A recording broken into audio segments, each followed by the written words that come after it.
अस्सलामुअलैकुम, welcome back dear students. तो मुझे उम्मीद है कि आप एकदम ज़बरदस्त होंगे रज के वतिया। तो मैं हूं आपका कंप्यूटर टीचर शाहजेब नाज। तो हम अपने बकिया हिस्से की जानब चलते हैं चैप्टर नंबर 1 का, जो कि हमें पता है कि हम माइक्रोसॉफ्ट एक्सेस को डिस्कस कर रहे हैं। चैप्टर नंबर आपने अभी तक भी अगर बुक नहीं ली तो काइंडली अभी ले लीजिए और साथ साथ काम करते जाएँ। चीज़ें बिल्कुल आसान हैं। तो मुझे पता है कि ऑलरेडी आप बहुत ही जीनियस हैं। तो यहाँ पे अभी हम कहाँ तक पहुँचे थे? ये आप लोगों को पता है कि हमने अभी तक जो है ना डेटाबेस को चैप्टर 1 को आगाज़ किया हुआ है। तो हम अपने पेज की जानब मूव करते हैं 14 की जानब। चैप्टर 1 का पेज नंबर, आपकी बुक पे जो पेज है वो है पेज नंबर 10, ठीक है। आप उसके ऊपर मूव कर लें तो हम अभी अगला स्टडी करते हैं। तो अभी हमने लास्ट टाइम जो चीज़ पढ़ी थी वो ये था कि डेटाबेस सिस्टम के 4 बेसिक मेजर कंपोनेंट्स कौन से हैं। तो आपने चीज़ें वो पढ़ी थी, सॉफ्टवेयर था, डाटा था, हार्डवेयर था और पर्सनल था, ठीक है। तो वो तो ऑलरेडी आप पढ़ के आ चुके। तो अभी जस्ट हम इस चीज़ को डिस्कस करते हैं कि डेटाबेस हम बना तो लेंगे पर उसके मेन ऑब्जेक्टिव क्या है, उसके मेन गोल क्या, हमें क्या फ़ायदा होगा। नंबर 1 है जी, वो कह रहा है कि डाटा इंटीग्रेशन। डाटा इंटीग्रेशन में क्या था, पहले हमारे ओल्ड सिस्टम में जो फाइल अलग-अलग पड़ी हुई थी, हर बंदे के पास हर एक ऑफिस में पड़ी हुई थी, तो हम डाटा को इंटीग्रेट कर देंगे, डाटा को कंबाइन कर देंगे, डाटा को इकट्ठा कर देंगे, ठीक है। तो डाटाबेस हमें फैसिलिटी ये देता है। तो data in a file system is stored in separate files. It is very difficult to access data stored in separate independent files.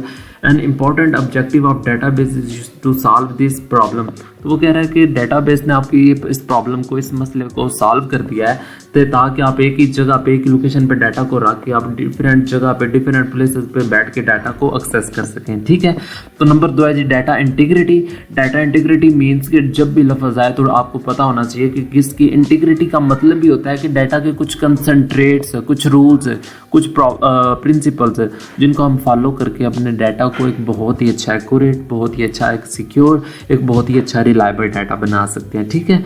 तो ये कुछ रूल्स हैं जो कि हम उनको करते हैं। फॉर एग्जांपल अगर आप एग्जांपल एंटर पार्ट 1 के अंदर आप MS वर्ड के अंदर कुछ डाटा टाइप करते हैं, कुछ आप वर्ड गलत लिख देते हैं तो आपको वो रेड अंडरलाइन देता है। तो वो बताता है कि आप रूल्स के खिलाफ वर्जी कर रहे हैं, तो आपके ये डिक्शनरी में डाटा नहीं है, तो वो रेड अंडरलाइन शो करवाता है, ठीक है।